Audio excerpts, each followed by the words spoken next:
Today I decided to try something a little different with a new segment I call You Watched What? You watch what? You Watched What? What'd you watch? And basically, this very brilliant idea is just me and a friend getting together and discussing You Watched What? I'll tell you what I watched.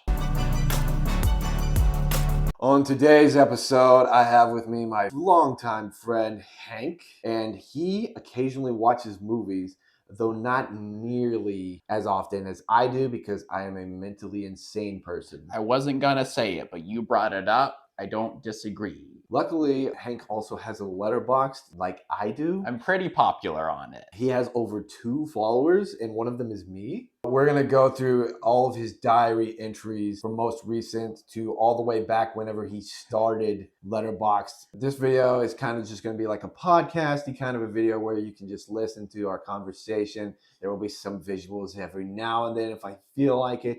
But this is mostly like, hey, I'm me, this is him. And I'm going to give my thoughts on what his thoughts are and that sort of a thing. Just two friends talking. My objectively accurate opinions on the movies that I've watched. Do I have a solid basis for them? Who can say? Who knows? I forget what I wrote down here. We're gonna find out together. Man, this is gonna be a nice little journey through the mind of Hank.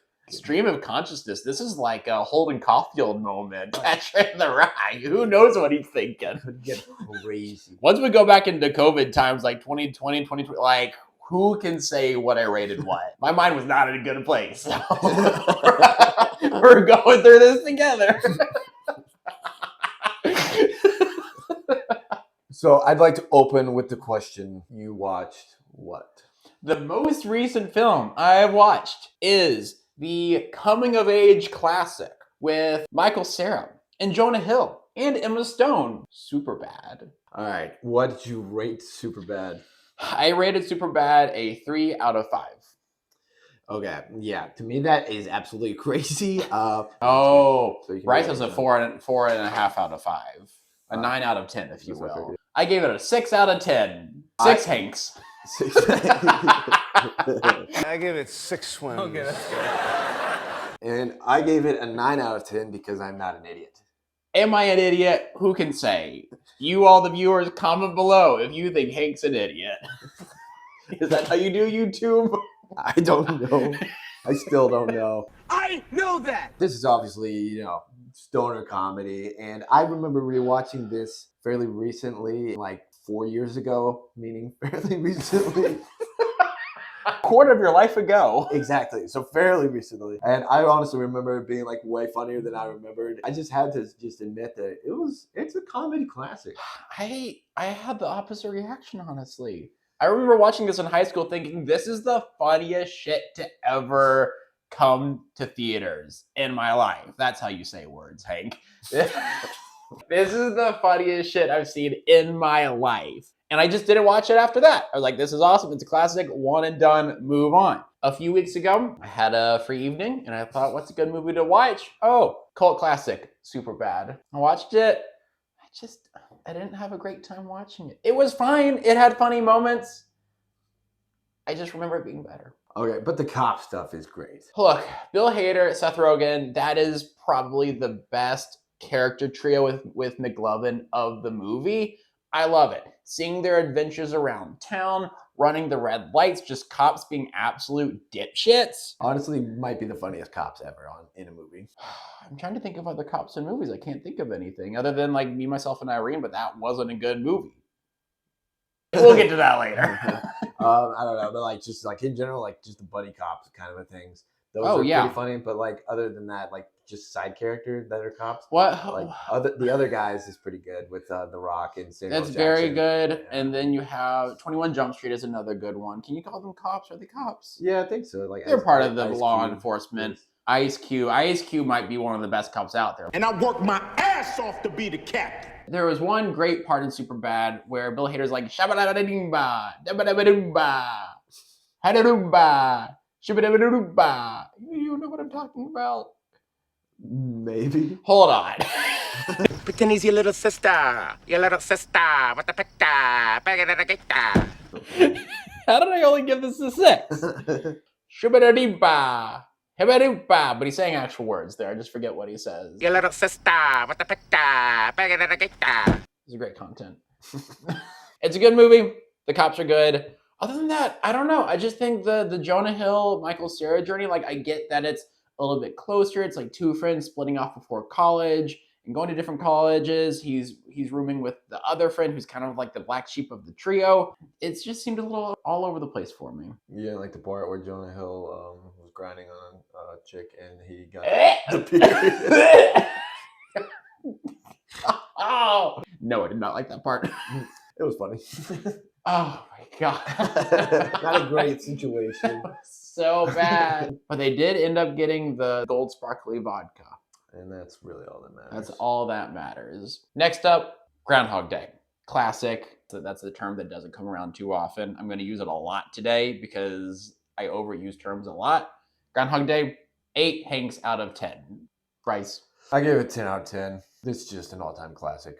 I think that's fair. Honestly, I can't really remember why I gave it an 8 and not a 10. It's a very good movie. I will say this was more of a lunchtime movie for me over the past month or so. So like when I came home from lunch, watched it for about 20 or 30 minutes at a time. It took me about 5 sittings to actually finish the movie. So that might be why that it's rated lower than it should be. I know I'm not the best movie watcher ever. That's on me. But look, you have to adapt to the modern viewer. And I am a modern viewer. 8 out of 10.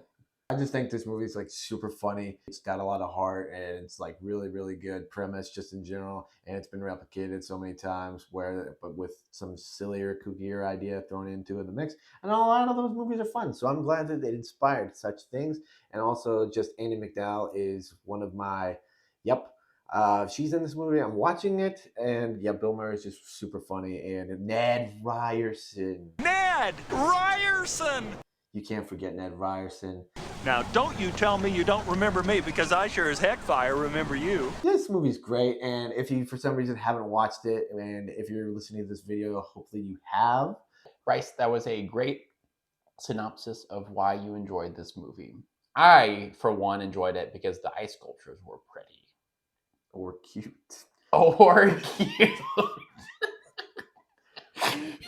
Look, imagine being stuck in little Punxsutawney, Pennsylvania for, what was it, like 30,000 days or 30,000 years? No, 30,000 days.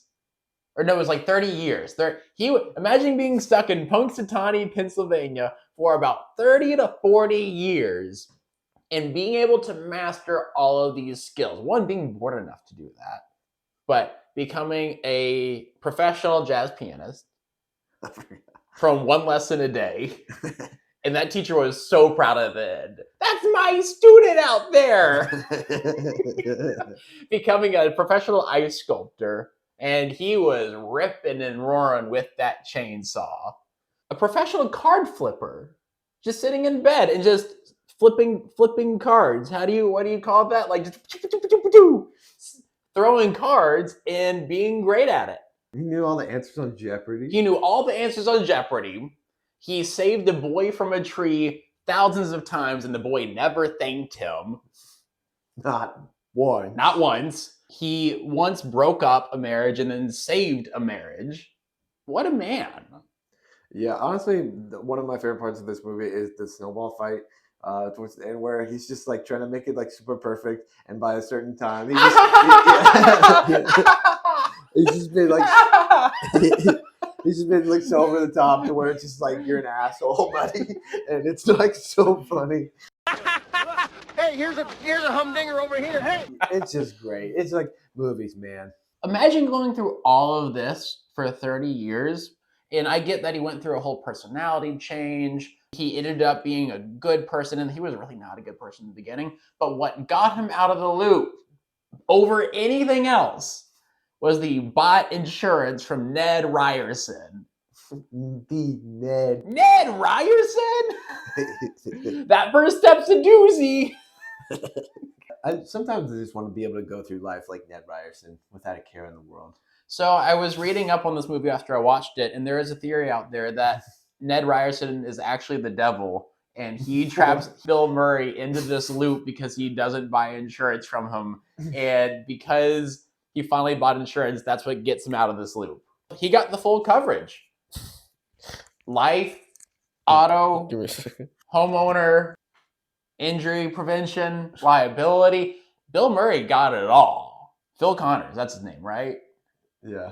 Phil Connors? Phil Connors? Phil Connors, I thought that was you. So basically what you're saying is they need to make a sequel, and then Bill Murray somehow goes back to the town, and then somehow discovers that this one person is like really good at stuff.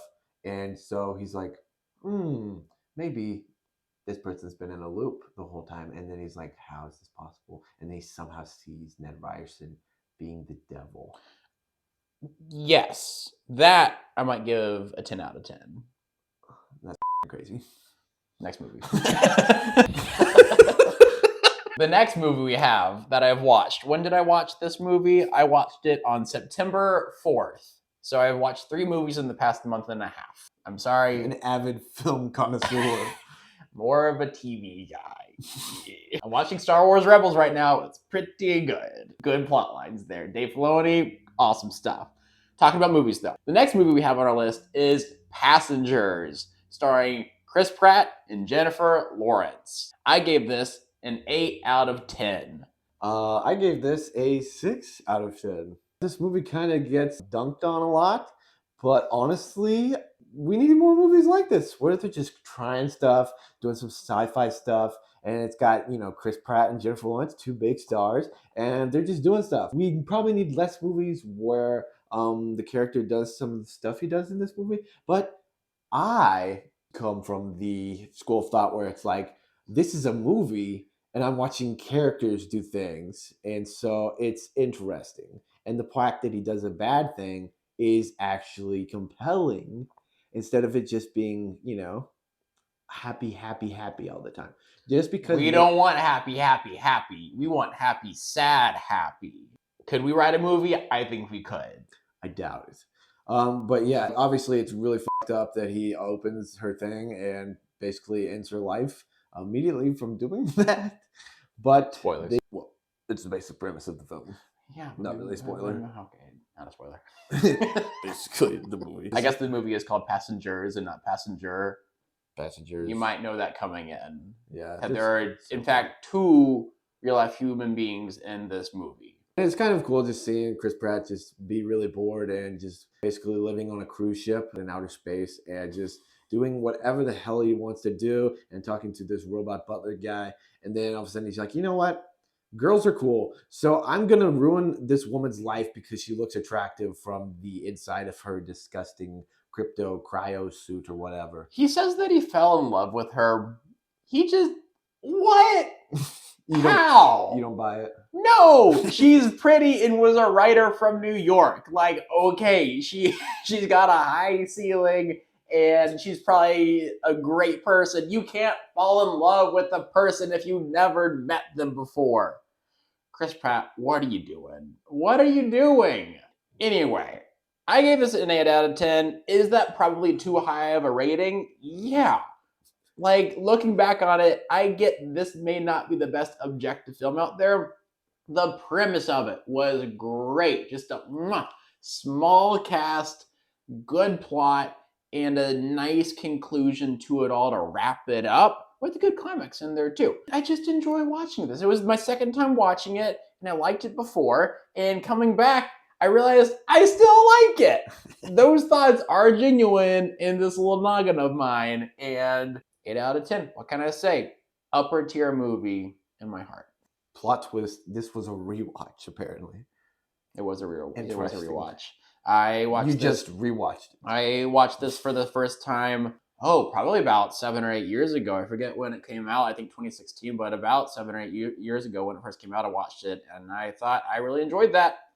I don't tend to rewatch movies that often. I like to watch new things because, as we have discussed previously, I don't watch that many movies, so I want to watch new things. This was a movie that I kept coming back to. It was on my movie list thinking I want to watch this again, and I did, and it held up. Superbad did not, unfortunately. Passengers, thumbs up. We can only imagine what is next on this journey. Already so far, Superbad, disappointing. Passengers, underrated classic. So let's see what else comes from the mind of Hank. Who knows? I don't. Speaking of classics, speaking of what I watched, speaking of other movies that I've watched on this endless journey into Hank's mind, a great action movie that everybody knows and probably most of you love is Indiana Jones and the Raiders of the Lost Ark. I might upset some of you with my rating on this, and I'm prepared for that. Roast me in the comments. Do what you need to do. I gave this a 7 out of 10. You what? I think it is a fine movie. It is better than Superbad. Is it a top tier classic in my book? I don't think so. I really don't think so. And I feel bad saying that because I know Indiana Jones is like, how many motherfucking snakes are on this motherfucking plane in this movie? And that's very funny. But Insert actual clip. Enough is enough! I have had it with these motherfucking snakes on this motherfucking plane!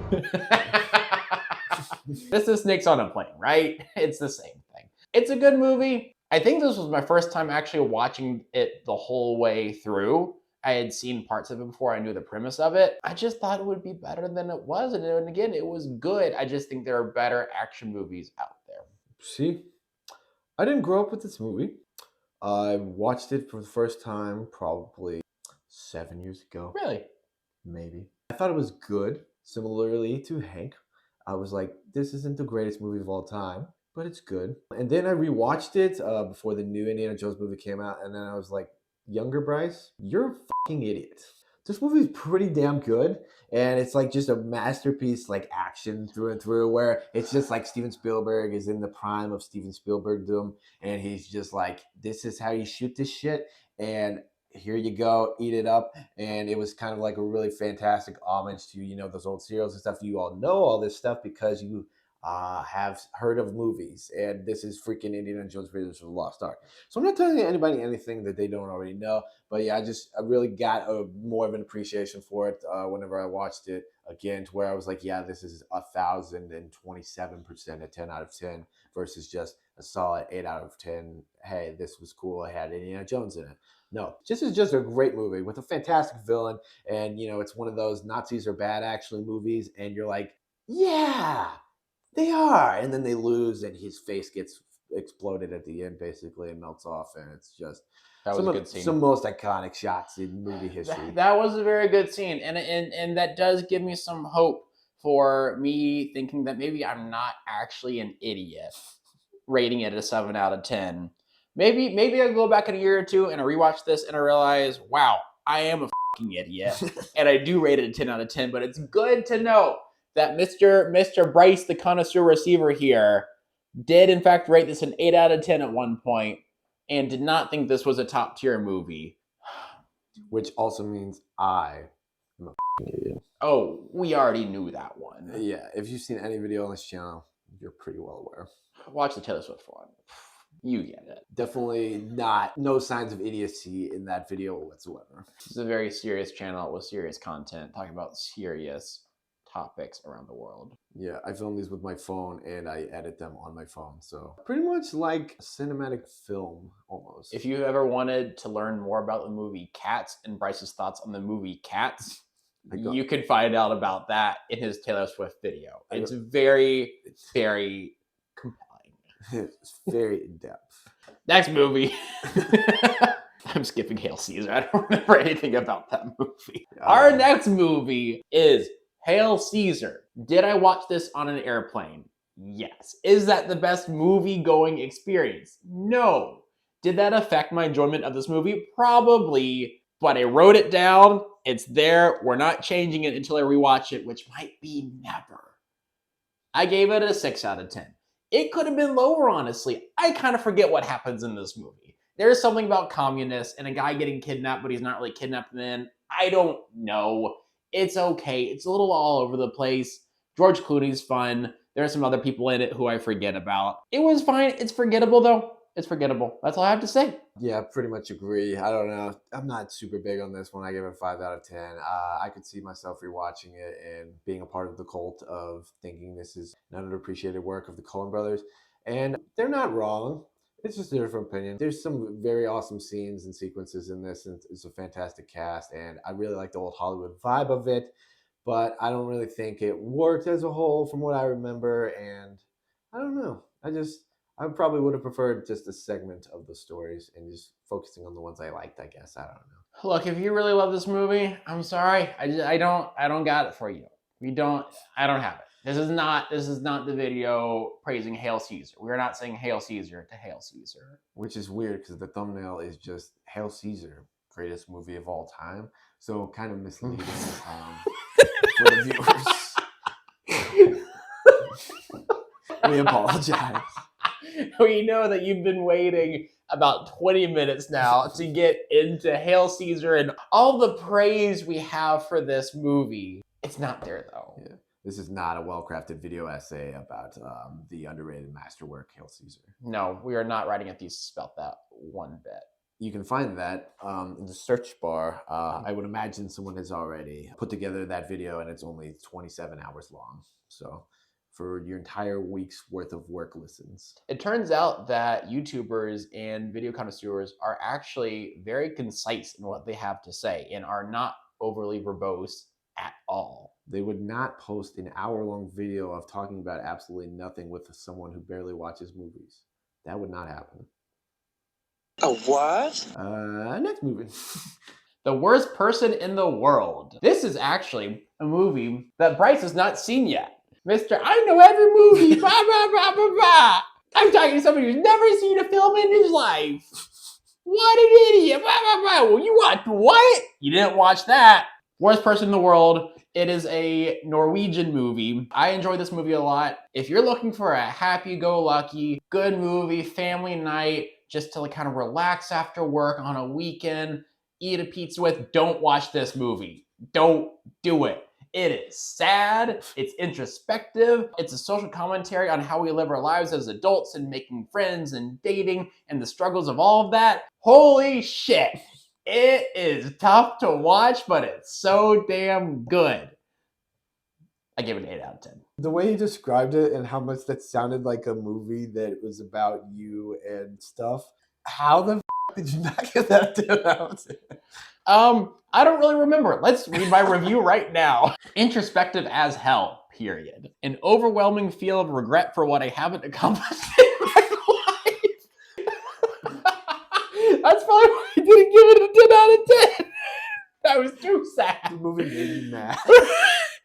An overwhelming feel of regret for what I haven't accomplished in my life. I need to make a better social life for myself. Wow. And step 1, get on an hour-long YouTube video with the person with 259 subscribers.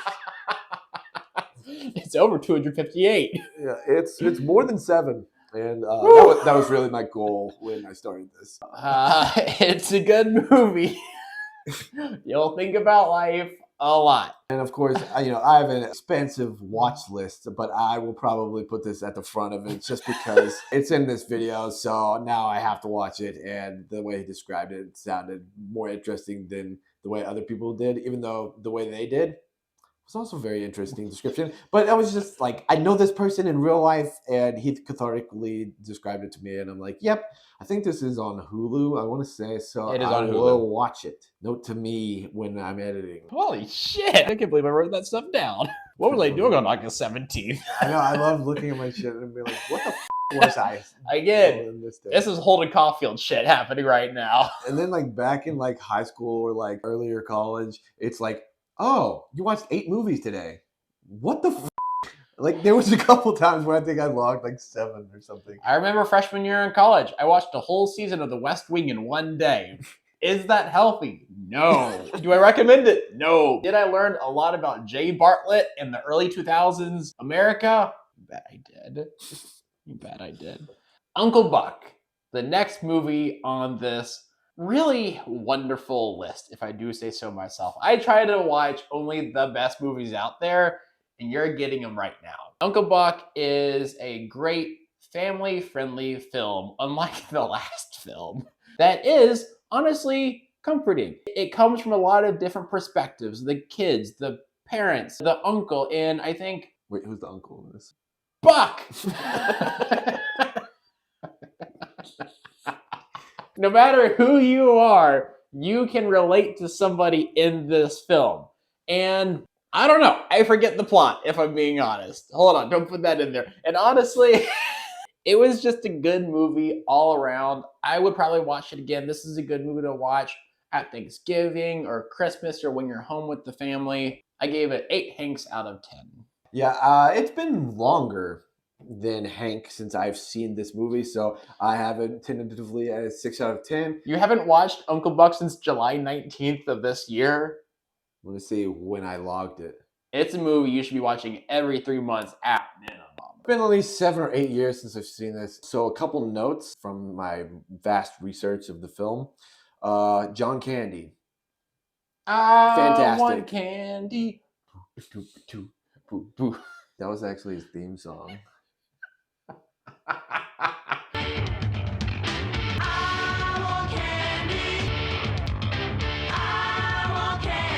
I'm John Candy. I know a guy who's nice and funny. I'm John Candy. Please, John Candy.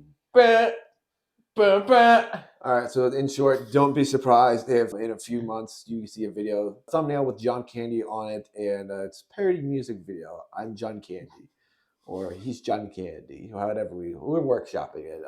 Sometimes you just have to work on other videos within current videos, and I feel like that was just the beautiful mind of Hank, which is not a Russell Crowe movie. Or John Nash. What the is that? From The Beautiful Mind. Is that his character? Yeah. Wow. It's a mathematician that came up with a Nash equilibrium game theory.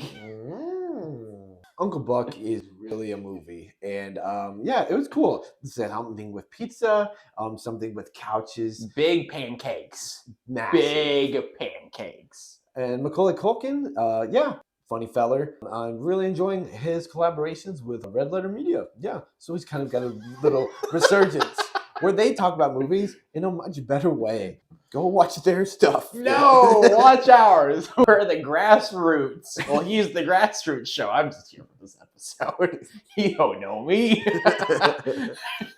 are you people? Who are you people? We now have a movie that Bryce and I actually agree on as a good, solid, accurate rating for this film. And that would be a 9 out of 10. Top tier, not totally top tier, but a top tier movie. I think, in my opinion, I think I speak for both of us when I say that. Correct? It's upper echelon. It's pretty good. Well made, fantastic, great cast, kind of a vibe. Would you say it's pretty cool? It's pretty cool. I don't know what else to say about this movie. Well, maybe you should probably say the title of this movie is Grand Budapest Hotel. I feel like that's an important detail to know, to reference what we're discussing. The viewers can't see, or listeners, if you're on a podcast forum, can't see my phone. The next movie on our list is Grand Budapest Hotel, just like I said. Now, we have a movie that Bryce and I actually agree on as to what an appropriate rating should be. No, I'm keeping all the stuff we already said in it. You can't do that. You're not getting out of this. As per my review on August 12th, 2023, The Grand Budapest Hotel is, quote, a lovely way to spend an evening, period. This is a film that I could watch multiple times without becoming tired of it. I truly love a good frame tale. Oh, that's right! I do love a frame tale, and this is a frame tale. It's kind of a tale in a tale, similar to Asteroid City. I guess this is more of a Wes Anderson thing that I'm learning now that I watch Wes Anderson films. But it's fun to see a tale within a tale, and we're watching a movie which is another tale. It's great. I enjoy it. It brings the movie to life. It's like a Heart of Darkness, but more fun. Couldn't have said it better myself. Yeah, this is one of Wes Anderson's best movies. I sometimes go back and forth on it as his best, but I have other ones that I think are better. What film would be better than Grand Budapest Hotel to you? Royal Tenenbaums is really good. Let's use Letterboxd to its full potential and click. This video is sponsored by Letterboxd, a social media for you if you have one friend who likes movies and you want to review films and get one like on each of your reviews. Get Letterboxd. And if you want 2 other followers whom you don't know and probably are just spam accounts, but you want to increase your follower count on social media, get Letterboxd, where you can have 3 followers, 1 being a friend and 2 being people you don't know, and you can review films that nobody will ever see. Friend, annoying as shit and wants to know every movie you've ever seen in your entire life. Letterboxd.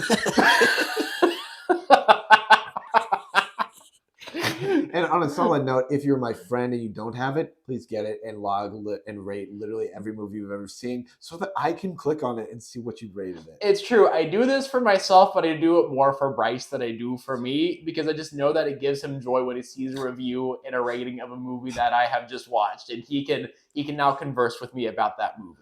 Yeah, for the longest time, Christian refused to get Letterboxd, and then now he has a lot of basically most of the things that he's seen rated. And I'm delighted every time I can click on it. Delighted. There have been multiple accounts in which I have watched a movie and reviewed it one evening, and less than an hour later, I've gotten a text from Bryce about said movie. Does it make me feel happy that he looks at my account? Yes. Am I a little bit worried for him as well? Also, yes. All true. Yeah, probably Royal Tenenbaums is probably my favorite of his.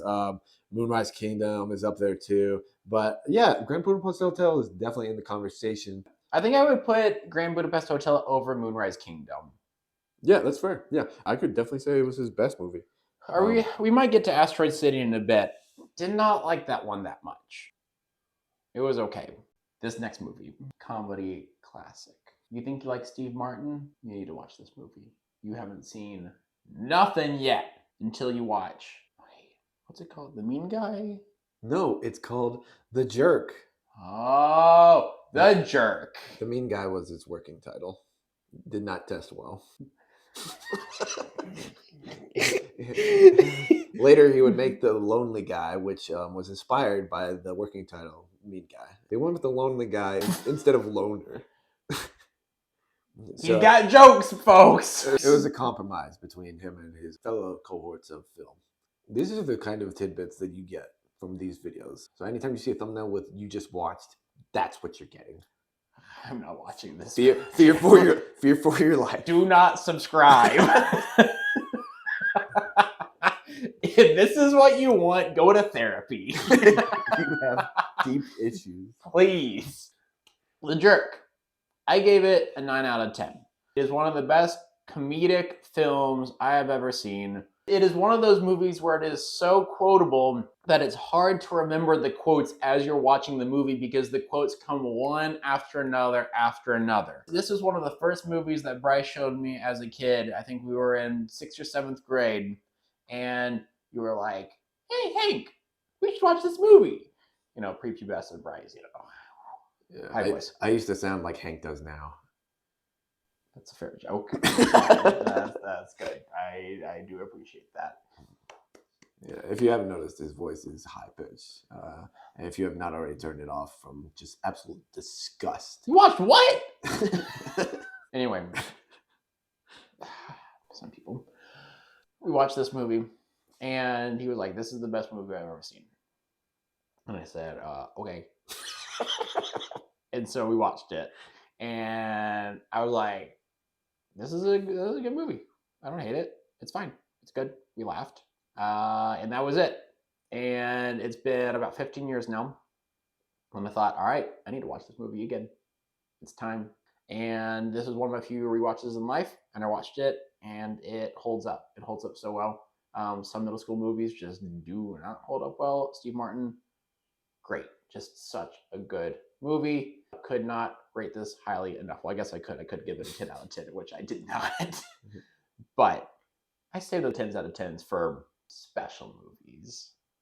We'll get to one in a second, but Yeah, I did give this a 10 out of 10 because even though my tastes have changed over the years, this is 1000%, I think, the funniest movie I've ever seen, and I will champion it that until I die or some other thing that would prevent me from doing that. Anyways, yeah, I basically quote this movie all the time. It's hilarious. I think every scene is funny, and it's just the peak of, hey, this movie stars a guy who's like so stupid that it's unbelievable, and everything he says and does is stupid.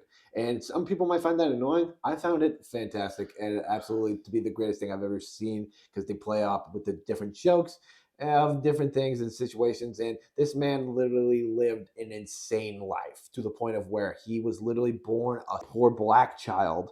It was never easy for me. I was born a poor black child. And if you're looking at Steve Martin, you're like, what? And that's the point. And so he goes basically out into the world and he discovers all this crazy stuff like gas stations and, you know, nice bathrooms that you can stay in to put books on bookshelves. People who hate cans enough to where they snipe them and Bryce, shoot them. I'm glad you brought up this point because I do have to say, I think the reason why I gave it a 9 and not out of 10 is because of the Can Advocacy Group of America. These people love cans and they have been around for ages. It's one of the top advocacy groups in our nation, and I support them in their goals to promote can safety for all. You have your perishable goods, your non-perishable goods, other things with cans in them, such as oil. This movie is anti-can. No, this one guy is. This movie is can't. You get it? Do you get it? I don't know if he gets it. These cans are defective. Can't. Anti-can, so it's can't. We'll give it a few minutes. Anti-can? Can't? Yeah. I feel like you just mean on the basic level that I got it in immediately, but now I'm trying to think of a second or third deeper meaning. I think it's just the immediate meaning. Well, you be the judge. Anyway, they're shooting cans. He hates these cans. Stay away from the cans. Left and right and center. And Steve Martin, he's right. He hates cans. And that's sad. That's sad for America. Overall, I would expect a video on this from me sometime before I quit YouTube or die. You haven't made a video on this yet? No, for some reason, I have not ever done a. This is the one movie. This is the movie one film that he review. does not stop talking about. Yeah, I'm that annoying human being who, Very if annoying. you have come to my house for the first time, I'm like, hey, let's watch The Jerk. And so I've seen this movie like 20 times. And most people really like it because, you know, they're my friends and they understand that jokes are funny. I do remember one time I brought a girl over and we watched it and it was wild. It's an interesting film. There was not a follow-up interaction.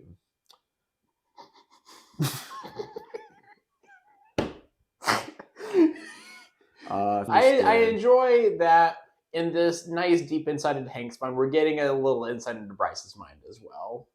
Yeah, it's a pretty good test to know whether or not you're a person you can hang out with. I feel like I'm going to cut 90% of this. I'm just appalled. I am just appalled that they would show cat juggling in a family-friendly film. You will not believe what you're about to see. That human beings could have sunk so low that they can take pleasure to do this to another of God's creatures. Cat juggling. PETA would not accept this in modern day society. In 1979, maybe anything went. 2023, no cat juggling here. And the fact that it's still in the film did not age well. Good Lord. I've heard about this cat juggling. Stop it! Stop it! Father, could there be a God that would let this happen? Yeah, Disney should buy it and remove the cat juggling scenes. That way, no one will ever have to watch it. Or Disney could do the same thing they did with 101 Dalmatians and make a film about the villain, but make the villain the good person. And not have them kill dogs ever. Ever. Even though that's the point. point of the character? Could it be the premise of 101 Dalmatians? Who can say? But maybe the Cat Juggler could have a spin-off movie, and Disney would make $100 million from it, or less? And that's all I need, too. I don't need one other thing. Not one. I need this. Yeah, that was pretty funny. I guess that is pretty funny.